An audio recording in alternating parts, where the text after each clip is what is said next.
सभी भाइयों को जय हिंद। मैं उम्मीद करता हूँ आप लोग स्वस्थ होंगे, अच्छे होंगे। तो आज हम शुरू करने वाले हैं प्रैक्टिस सेट नंबर 20। अब तक 19 देख चुके हैं मूल विधि का। मैं दावे के साथ कह सकता हूँ कि जो लोग भी अगर प्रैक्टिस सेट 20 भी देख लें या 40 तक देख लें, है तो 51 सेट, तो एक भी क्वेश्चन उनका गलत नहीं होगा मूल विधि से, ये तो निश्चित रूप से, क्योंकि 5 से 7 क्वेश्चन के लिए 51 सेट देख लेना बहुत बड़ी बात है। अच्छी बात इसमें क्या है कि वही क्वेश्चन बार बार रिपीट किया है। ठीक है भाई, चलो शुरू करते हैं। पहला क्वेश्चन, संयुक्त जमींदारी। देखिए हर पृष्ठ पे पूछा गया संयुक्त जमींदारी में सिर, खुदकास्ट या बाग भूमि का उल्लेख है, किसमें है? धारा 2:11 के 2 में। बी देखते हैं धारा 2:13 के 3 में, और सी है धारा 14 के 4 में, डी है धारा 15 के 2 में। तो विकल्प इसका डी सही हो जाएगा, धारा 15 के 2 में। ठीक, अधिनियम की धारा 15 के 2 के अनुसार धारा 18 के प्रयोजन के लिए केवल उतनी भूमि जिसका इस प्रकार सीमांकन किया जाए कि उसकी सिर, खुदकास्ट या मध्यवर्ती का भाग समझी जाएगी। ठीक, क्वेश्चन नंबर हम 2 देखते हैं। किस वाद में न्यायालय में सिंघरी रासायनिक संयंत्र को बेचने के लिए सरकार के विनिश्चय को चुनौती दी गई थी? कादरा पहाड़िया बनाम बिहार राज्य, एपी गुप्ता के बाद में, सुनील बत्रा के बाद में, फर्टिलाइजर कारपोरेशन कामगार यूनियन बनाम भारत संघ के मामले में। ठीक, विकल्प इसका डी से हो जाएगा, फर्टिलाइजर कारपोरेशन कारागार यूनियन बनाम भारत संघ के मामले में। ठीक है, विकल्प इसका डी सही हो गया, फर्टिलाइजर कारपोरेशन कामगार यूनियन बनाम भारत संघ के मामले में। ठीक, क्वेश्चन नंबर 3 देखते हैं। किस जनहित याचिका मामले में अदालत में पंचायतों में विशिष्ट कार्यालयों के पद के लिए 2 से अधिक जीवित बच्चों वाले व्यक्ति का अयोग्य ठहराया गया है? किस जनहित याचिका मामले में अदालत में पंचायतों में विशिष्ट कार्यालयों के पद के लिए 2 से अधिक जीवित बच्चों वाले व्यक्ति को अयोग्य ठहराया गया? MC मेहता बनाम भारत राज्य, जावेद बनाम हरियाणा राज्य, और परमानंद कटारा बनाम भारत संघ। विकल्प इसका बी से होगा, जावेद बनाम हरियाणा राज्य। देखते हैं कैसे। जावेद बनाम हरियाणा राज्य 2003 के मामले में उच्चतम न्यायालय ने स्पष्ट किया कि देश में परिवार नियोजन कार्यक्रम को बढ़ावा देने के उद्देश्य से हरियाणा राज्य द्वारा पंचायत राज अधिनियम में किए गए उपबंध के अंतर्गत सरपंच, उप सरपंच के पद धारण करने के लिए 2 से अधिक बच्चे वाले व्यक्तियों को निर्हार घोषित करने वाला प्रावधान विधिमान्य और संवैधानिक है। ठीक है, 2 से अधिक बच्चे रहेंगे तो वो जो है कि क्या था, सरपंच या उप सरपंच नहीं बन सकते। ठीक, क्वेश्चन नंबर हम 4 देखते हैं। 4 में क्या, ATM मशीन से पैसा निकालते समय निकलने वालों पर इलेक्ट्रॉनिक निगरानी किस चीज़ से की जाती है? अच्छा, ATM मशीन से पैसा निकालते समय निकालने वालों पर इलेक्ट्रॉनिक निगरानी किस चीज़ से की जाती है? क्लोज सर्किट टीवी यानी CCTV, वेब कैम से, टीवी से, उक्त में से कोई नहीं। विकल्प इसका ए से हो जाएगा, CCTV से। ठीक है, क्वेश्चन नंबर 5 देखते हैं। चलिए, तो 5 हमारा क्या है, सूचना प्रौद्योगिकी अधिनियम 2000 की कौन सी धारा में इलेक्ट्रॉनिक के रूप में अश्लील सामग्री के प्रकाशन या प्रकाश, धारा 1 देखते हैं, धारा 69, बी देखते हैं धारा 70, सी देखते हैं धारा 68, और डी देखते हैं धारा 67। विकल्प हमारा डी से हो जाएगा, धारा 67। ठीक है, 67। सूचना प्रौद्योगिकी अधिनियम 2000 की कौन सी धारा इलेक्ट्रॉनिक रूप में अश्लील सामग्री के प्रकाशन या प्रेषित दंडित किया जाएगा? तो धारा कौन सी हो जाएगी? धारा 67। ठीक है, विकल्प इसका डी से हो जाएगा, धारा 67। क्वेश्चन नंबर 6 देखते हैं। अपील अधिकरण की स्थापना किस अध्याय में उल्लिखित है? 6 में, 8 में, 10 में, 12 में। विकल्प इसका सी सही हो जाएगा, धारा 10 में। ठीक है, क्या है, अपीली अधिकरण की स्थापना अध्याय 10 में। ठीक, क्वेश्चन नंबर हम 7 देखते हैं। असमित गुण प्रणाली से अभिप्रेत है? अधिगम प्रणाली, प्रमाणीकरण पद्धति, अंकित चिन्हन प्रणाली, सुरक्षित कुंजी युग्म प्रणाली। विकल्प इसका डी से हो जाएगा, सुरक्षित कुंज युग्म प्रणाली। सूचना प्रौद्योगिकी अधिनियम 2000 की धारा 2 के के अनुसार असमित गुण प्रणाली से सुरक्षित कुंजी युग्म की कोई प्रणाली अभिप्रेत है जिसमें अंकित चिन्ह सृजित करने के लिए एक प्राइवेट कुंजी और अंकित चिन्ह से सत्यापित करने के लिए एक लोक कुंजी है। ठीक है, क्वेश्चन नंबर 8 देते हैं। निवारक निरोध की व्यवस्था में भारत में लागू होती है? निवारक निरोध की व्यवस्था भारत में लागू होती है, निवारक निरोध की, ठीक, शांति काल में, आपातकाल में, एवं भी दोनों। निवारक निरोध की व्यवस्था भारत में लागू होती है शांति काल में, आपातकाल में, एवं भी दोनों में से कोई नहीं। विकल्प इसका सी से हो जाएगा, ए और बी दोनों में। 8वां का, भारत में निवारक निरोध विधि संविधान का अंग है, इसलिए भारतीय संविधान की यह विशेषता है कि वह विधियों को शुद्ध युद्ध अथवा शांति दोनों समय में उपयोग करने का उपबंध करता है, जबकि अमेरिका और इंग्लैंड में यह संविधान का अंग नहीं है। यह एक पृथक अधिनियम द्वारा केवल आपातकाल में उपयोग किया जाता है। ऐसी विधियों को लागू करने के लिए राष्ट्रपति द्वारा घोषणा की जाना आवश्यक है। ठीक, क्वेश्चन नंबर 9 देखते हैं।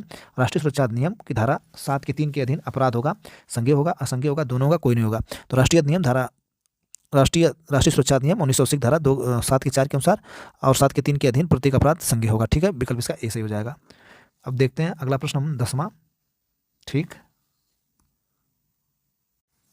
10वां क्वेश्चन हमारा क्या है? 10वां सूची है और सूची 2 को मिलान कीजिए, नीचे दिए गए कूट में से विशेष न्यायाधीशों की नियुक्ति, ठीक, अपराध की शक्तियाँ, मामलों का अनुश्रवण, अभियोजन की मंजूरी तथा उनके उपलब्ध। तो विशेष न्यायाधीशों की नियुक्तियाँ कितने में है? तो विशेष न्यायाधीशों की नियुक्तियाँ अध्याय 2 में है, ठीक। अपराध और शक्तियाँ अध्याय 3 में है। मामले का अनुश्रवण अध्याय 4 में है। अभियोजन की मंजूरी तथा अन्य उपबंध धारा 5 में है। 1, 2, 3, 4, ठीक है, विकल्प इसका डी सही हो जाएगा। क्वेश्चन नंबर हम 11 देखते हैं। विशेष न्यायाधीश के समक्ष कार्यवाही लागू को विशेष न्यायाधीश के समक्ष कार्यवाही को लागू होंगे। विशेष न्यायाधीश के समक्ष कार्यवाही को लागू होंगे दंड प्रक्रिया संहिता 1973 की धारा 326 और धारा 345 को उपबंध, दंड प्रक्रिया संहिता 1973 की धारा 375 और धारा 490 को उपबंध, दंड प्रक्रिया के सहित 1973 धारा 175 और धारा 490 के उपबंध, उपरोक्त सभी। विकल्प इसका ये सही हो जाएगा। दंड प्रक्रिया संहिता 1973 की धारा 326 और धारा 445 के उपबंध, ठीक है। 475 के उपबंध, 45 नहीं 475, ठीक है, 475 के उपबंध, ठीक। दंड प्रक्रिया की संहिता 1973 की धारा 326 और धारा 445 के उपबंध। क्वेश्चन नंबर 12 देखते हैं। 375 के उपबंध, ठीक है। 12 देखते हैं। आय की स्वैच्छिक घोषणा स्कीम आखिरी बार कब आई थी? आय की स्वैच्छिक घोषणा स्कीम आखिरी बार कब आई थी? 1992 में, 1997 में, 1999 में, 2000 में। विकल्प इसका 20 सही हो जाएगा। 1997 में, ठीक है। आय की स्वैच्छिक घोषणा स्कीम काले धन को लेकर के दायरे में लाने के लिए शुरू की गई थी। इस योजना के तहत 1997 में केवल 97,060 करोड़ रुपए काले धन को लेकर के लाने के लिए शुरू की गई थी। इस योजना के तहत 1997 में केवल 9,0760 करोड़, ठीक है, रुपए कर मिलाकर के इसमें औसत प्रत्येक व्यक्ति की 7 लाख रुपए तक की आय की घोषणा की गई थी, ठीक है। वह अन्य घोषणा 2016 में हुई, भारत सरकार द्वारा शुरू की गई। इस योजना के तहत ऐसे नागरिकों जिन्होंने बीते समय पूर्ण करों का भुगतान नहीं किया है, उनकी अघोषित आय को घोषित करने पर टैक्स सरचार्ज और जुर्माना सहित कुल ऐसे अघोषित आय का 45% घोषित करने के लिए एक अवसर प्रदान किया जाता है। यह घोषणा 1 जून 2016 से 30 सितंबर 2016 तक की गई थी, ठीक है। क्वेश्चन नंबर हम 13 देखते हैं। 13 में है, अधिनियम की किस धारा के अंतर्गत मेडिकल बीमा के लिए दिए गए प्रीमियम पर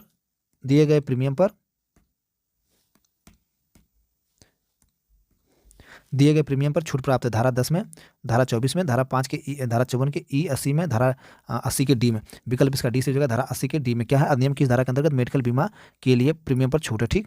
क्वेश्चन नंबर हम देखते हैं अब 14। निम्नलिखित में से कौन सा केंद्रीय सूचना आयोग के बारे में सच नहीं है? केंद्रीय सूचना आयोग का गठन सूचना का अधिकार अधिनियम 2005 के तहत 12/10/2005 को किया गया था, ठीक। बी, श्री राजीव माथुर वर्तमान मुख्य सचिव आयुक्त थे, ठीक। लोकसभा में विपक्ष का नेता केंद्रीय सचिव आयोग की नियुक्ति करने वाली समिति का सदस्य होता है। आयोग का क्षेत्राधिकार सभी केंद्रीय लोक प्राधिकरणों तक है। तो 14 का विकल्प हमारा बी गलत है, सच नहीं है, ठीक है, क्योंकि श्री हीरालाल समरिया वर्तमान में मुख्य सूचना आयुक्त थे, ठीक है, सामरिया।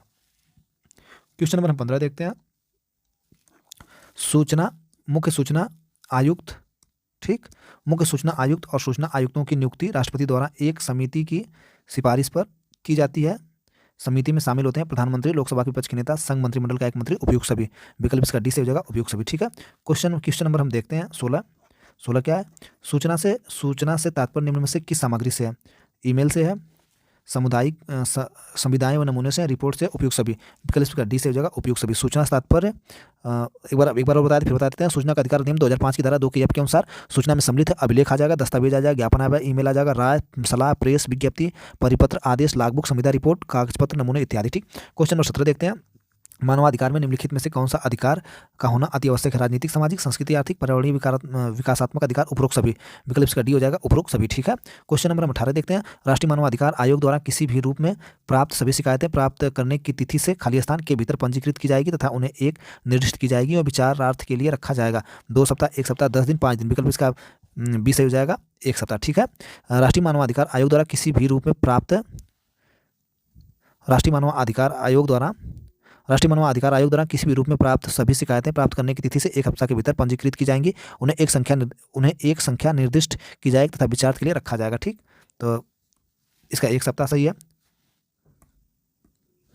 1 सप्ताह। 19 देखते हैं क्वेश्चन नंबर। राष्ट्रीय मानवाधिकार आयोग में कितने सदस्य होते हैं? तो राष्ट्रीय मानवाधिकार में 4 सदस्य होते हैं, ठीक। राष्ट्रीय मानव संरक्षण अधिनियम 1993 की धारा 5 के 2 के अनुसार राष्ट्रीय मानवाधिकार आयोग में 1 अध्यक्ष और 4 सदस्य होंगे, ठीक है। टोटल 5 होते हैं, एक अध्यक्ष होगा, 4 सदस्य होंगे। क्वेश्चन नंबर 20 देखते हैं। अभिग्रहण के लिए दंड का उपबंध है, धारा 53 में, धारा 54 में, धारा 55 में, धारा 56 में, विकल्प से हो जाएगा धारा 53 में। ठीक है। क्वेश्चन नंबर 21 देखते हैं। अस्थायी समिति का गठन कर क्वेश्चन नंबर 21 देखते हैं। अस्थायी समिति का गठन करती है अस्थायी समिति का गठन करती है केंद्र सरकार, राज्य सरकार, राष्ट्रीय बोर्ड, उपयुक्त सभी। विकल्प इसका सही से हो जाएगा राष्ट्रीय बोर्ड। अस्थायी समिति का गठन कौन करती है? तो वन्यजीव संरक्षण अधिनियम 1972 धारा 5 के बी के अनुसार अस्थायी समिति का गठन राष्ट्रीय बोर्ड द्वारा किया जाता है। क्वेश्चन नंबर हम 22 देखते हैं। लोक मार्ग पर उपेक्षापूर्व गाड़ी चलाना, ठीक, लोक मार्ग पर उपेक्षापूर्व गाड़ी चलाना भारतीय न्याय संहिता 2023 की किस धारा के तहत उपबंध है? धारा 281। बी देखते हैं धारा 282, सी देखते हैं धारा 284, डी देखते हैं धारा 289। ठीक है। तो विकल्प इसका ए से हो जाएगा धारा 281। ठीक है। भारतीय न्याय संहिता 2023 की धारा 281 के तहत लोक मार्ग पर उपेक्षापूर्व गाड़ी चलाना दंडनीय अपराध है।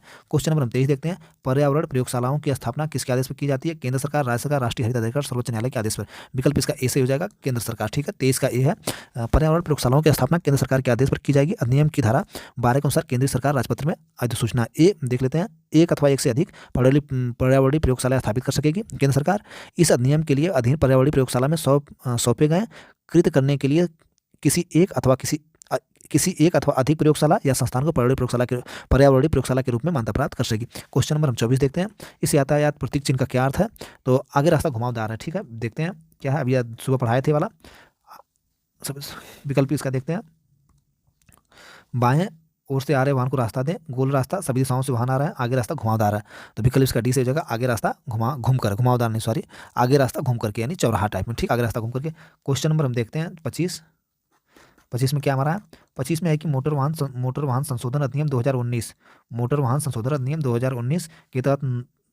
के तहत नए यातायात नियमों के अनुसार यातायात अधिकारियों के आदेश की अवज्ञा के लिए जुर्माना राशि रुपये दे है 10,000, 5,000, 2,000, 4,000। तो विकल्प इसका डी सही हो जाएगा 2,000 रुपये। क्या है? मोटर वाहन संशोधन 2019 के तहत यातायात नियमों के अनुसार यातायात अधिकारियों के आदेशों की अवज्ञा के लिए जुर्माना पर 2,000 रुपये दे होगी। ठीक है। क्वेश्चन नंबर हम देखते हैं 26। किसी व्यक्ति को परिवहन वाहन चलाने के लिए शिक्षार्थी अनुज्ञा पत्र लर्नर लाइसेंस नहीं दिया जाएगा जब तक कि उसे कम से कम खाली स्थान तक हल्के मोटर वाहन चलाने का चालान, अनुज्ञा पत्र या ड्राइविंग लाइसेंस न प्राप्त हो। 2 वर्ष, 1 वर्ष, 4 वर्ष, 3 वर्ष। विकल्प इसका 20 हो जाएगा 1 वर्ष। ठीक है। मोटर वाहन अधिनियम 1988 धारा 7 के अनुसार किसी व्यक्ति के परिवहन वाहन चलाने के लिए शिक्षार्थी अनुज्ञा पत्र या लर्नर लाइसेंस नहीं दिया जाएगा जब तक कि उसे कम से कम 1 वर्ष तक हल्के मोटर वाहन चलाने का अनुज्ञा पत्र या ड्राइविंग लाइसेंस न प्राप्त हो। ठीक। क्वेश्चन नंबर 27 देखते हैं। 27 क्या हमारा? अनुसूचित जाति अनुसूचित जनजाति व अधिनियम की धारा अनुसूचित जाति अनुसूचित जनजाति अधिनियम की धारा 10 के तहत अनुसूचित जाति अनुसूचित जनजाति क्षेत्र से हटाने के आदेश का अनुपालन न करने अथवा उस क्षेत्र से हटने में असफल रहने पर विशेष न्यायालय द्वारा दंड दिया जा सकेगा। 1 वर्ष का कारावास और जुर्माना, केवल 1 वर्ष का कारावास, सी केवल जुर्माना, डी देखते हैं 2 वर्ष का कारावास और जुर्माना। विकल्प हमारा ए से हो जाएगा 1 वर्ष का कारावास और जुर्माना। ठीक। क्वेश्चन 28 देखते हैं। किशोर न्याय बालकों की देखरेख संरक्षण अधिनियम 2015 की किस धारा में अधिनियम के प्रशासन में अनुसरित किए जाने वाले सिद्धांत का वर्णन है? ठीक, इसका वर्णन है धारा 3 में, धारा 6 में, धारा 8 में, धारा 5 में, धारा 8 में। तो विकल्प इसका ए सही हो जाएगा धारा 3 में। ठीक है। किशोर न्याय बालकों की देखरेख संरक्षण अधिनियम 2015 की धारा 3 में अधिनियम के प्रशासन में अनुसरित किए जाने वाले सिद्धांत का वर्णन किया गया। ठीक। क्वेश्चन नंबर 29 देखते हैं। घरेलू हिंसा से महिला संरक्षण अधिनियम के अंतर्गत व्यतीत व्यक्ति द्वारा अनुतोष प्राप्ति के लिए आवेदन का प्रावधान है धारा 12 में, धारा 13 में, धारा 14 में, धारा 15 में। ये 12 है। ठीक है। अनुतोष प्राप्ति के लिए आवेदन का प्रावधान धारा 12 में है। क्वेश्चन नंबर हम 30 देखते हैं। 30 हमारा क्या है? अन्वेषण के दौरान झूठ को पकड़ने के लिए निम्नलिखित में से किसका प्रयोग किया जाता है? यानी जांच के दौरान योजना चलती रहती है। तो विकल्प इसका 20 हो जाएगा नार्को टेस्ट। ठीक है। पढ़ लेते हैं एक बार। अन्वेषण के दौरान झूठ को पकड़ने के लिए नार्को टेस्ट का प्रयोग किया जाता है। नार्को टेस्ट का प्रयोग किसी व्यक्ति से जानकारी प्राप्त करने के लिए किया जाता है या तो जानकारी को प्रदान करने के में असमर्थ प्राप्त होता है तब फिर उसे उस उपबंध करने को तैयार नहीं होता है। दूसरे शब्दों में यह किसी व्यक्ति के मन से सत्य निकलवाने के लिए प्रयोग किया जाता है। ठीक है। नार्को टेस्ट भारत में परीक्षण में हाल में कुछ वर्षों से ही प्रारंभ हुआ है। क्वेश्चन नंबर हम देखते हैं 31 क्या हमारा? भारतीय नागरिक सुरक्षा संहिता 2023 में संशोधन किया जा सकता है। ठीक है। भारतीय नागरिक सुरक्षा संहिता 2023 में संशोधन किया जा सकता है। पहला देखते हैं। संसद द्वारा, किसी राज्य विधानसभा द्वारा, केवल संसद द्वारा, उच्चतम न्यायालय और संसद द्वारा, केवल राज्य विधानसभा द्वारा। विकल्प इसका हमारा ए सही हो जाएगा केवल संसद द्वारा, संसद अथवा किसी राज्य विधानसभा द्वारा। ठीक है। भारतीय नागरिक सुरक्षा संहिता 2023 में संशोधन किया जा सकता है संसद द्वारा या किसी राज्य विधानसभा द्वारा। क्वेश्चन नंबर 32 देखते हैं। भारतीय न्याय संहिता की धारा 63 और 64 खाली स्थान के विषय में हत्या का प्रयास है, बलात्कार सहित दूसरे यौन अपराध, अप्राकृतिक अपराध, खतरनाक हथियारों का उपयोग करके स्वेच्छा से चोट पहुंचाना। विकल्प इसका 20 हो जाएगा बलात्कार सहित दूसरे यौन अपराध। ठीक। अब क्वेश्चन नंबर हम देखते हैं 33 क्या है? निम्नलिखित में से सामान्यतः दुष्प्रेषण से किया जा सकता है? उकसाने की क्रिया, षड्यंत्र में सम्मिलित होकर के, आवश्यक पूर्व सहायता करके, उपयुक्त सभी। विकल्प इसका डी से हो जाएगा उपयुक्त सभी। क्वेश्चन नंबर 34 देखते हैं। भारतीय न्याय संहिता निम्नलिखित में से निष्कर्ष में से कौन सा सही होगा? विकल्प ए देखते हैं, तो ऊपर कर लेते हैं। विकल्प इसका देखते हैं ए एक छड़ी से जेड को 50 बार मारता है। यदि यदि एक प्रहार के लिए 1 साल का सजा है तो ए को सजा के रूप में 50 साल का कारावास होगा। ठीक, जब ए जेड को मार रहा था तो वाई हस्तक्षेप करता है और ये जानबूझ करके वाई को भी मारता है। ए जो है कि जेड को स्वेच्छा से चोट पहुंचाने के लिए एक सजा के लिए, ठीक है, ए जो है कि जेड को स्वेच्छा से चोट पहुंचाने के लिए ए सजा के लिए और वाई को मारने के लिए एक अन्य सजा के लिए उत्तरदायी होगा। एक तो दोनों सही, केवल एक। सी क्या है? केवल 2। डी क्या है? एक और दोनों में से कोई नहीं। विकल्प इसका सी से हो जाएगा केवल 2। ठीक है, जब ए जो है कि जेड को मार रहा था तो वाई जो है कि उसको रोक रहा था, ठीक है, हस्तक्षेप कर रहा था, और ए जानबूझकर वाई को भी मारता है। ए जो है कि जेड को स्वेच्छा से चोट पहुंचाने के लिए एक सजा के लिए, ठीक, और जब वाई को मारता है उसके लिए वाई को मारने के लिए एक अन्य सजा के लिए उत्तरदायी होगा। एक अन्य सजा के लिए उत्तरदायी होगा। हाँ, केवल 2 सही है। ठीक है, क्वेश्चन नंबर 35 देखते हैं। 35 क्या है? 35 ये है कि निम्न कथनों पर विचार कीजिए। देखते हैं इसका क्या, किस पर विचार करना। अपराध से समाज में अपराधी के प्रति प्रतिकार की भावना और क्षोभ उत्पन्न होता है। दूसरा क्या? आपराधिक न्याय द्वारा अपराधी को दंडित करके क्षोभ को शांत किया जा सकता है। दंड स्वयं ही अपने आप में एक उद्देश्य है। ठीक है, उपरोक्त में से प्रतिशोधात्मक सिद्धांत है। ठीक है, इसका आंसर देखते हैं। केवल 1 और 2 पर। ठीक, अगला क्या? 2 और 3 पर। सी क्या है? 1 और 3 पर। डी क्या है? 1, 2, 3 सभी। तो 1, 2, 3 सभी। ठीक है, क्वेश्चन नंबर 36 देखते हैं। निम्नलिखित में से किस वाद में उच्चतम न्यायालय ने अवधारित किया कि अलीगढ़ मुस्लिम विश्वविद्यालय में एक अल्पसंख्यक संस्थान है? अलीगढ़ मुस्लिम विश्वविद्यालय बनाम नरेश अग्रवाल 2024। ठीक, विकल्प यही सही है, अलीगढ़ मुस्लिम विश्वविद्यालय बनाम नरेश अग्रवाल 2024। मुस्लिम अलीगढ़ यूनिवर्सिटी में बनाम मुस्लिम अलीगढ़ विश्वविद्यालय बनाम नरेश अग्रवाल के मामले में उच्चतम न्यायालय ने माना कि अलीगढ़ मुस्लिम विश्वविद्यालय एक अल्पसंख्यक संस्थान है। ठीक, क्वेश्चन नंबर 37 देखते हैं। 37 में क्या है? भारतीय न्याय संहिता की धारा 2023। ठीक, भारतीय न्याय संहिता 2023 की धारा 356 के तहत मानहानि के अपराध के लिए कितने अपवाद किए गए हैं? मानहानि के अपवाद के लिए कितने अपवाद दिए गए हैं? 9, 10, 11, 12। विकल्प इसका 20 हो जाएगा 10। ठीक है, भारतीय न्याय संहिता 2023 में संपत्ति चिन्ह को परिभाषित किया गया है। संपत्ति चिन्ह को धारा 345 से परिभाषित किया गया है। क्वेश्चन नंबर हम देखते हैं 39। भारतीय नागरिक सुरक्षा संहिता 2023 में सौदा अभिभाग से संबंधित उपबंध है। धारा अध्याय 22 में, अध्याय 23 में, अध्याय 24 में, अध्याय 25 में। विकल्प इसका 20 हो जाएगा अध्याय 23 में। क्या है? भारतीय नागरिक सुरक्षा से 2023 के अध्याय 23 में सौदा अभिभाग से संबंधित का उल्लेख किया गया। क्वेश्चन नंबर 40 देखते हैं। भारतीय नागरिक सुरक्षा संहिता 2023 में पीड़ित को परिभाषित किया गया धारा 2 के 1 के डब्ल्यू में। इसका विकल्प सी से हो जाएगा धारा 2 के 1 के वाई में। ठीक, क्या? पीड़ित को परिभाषित किया गया। प्रैक्टिस सेट नंबर हमारा 20 मूल विधि का समाप्त हुआ। थैंक यू, धन्यवाद।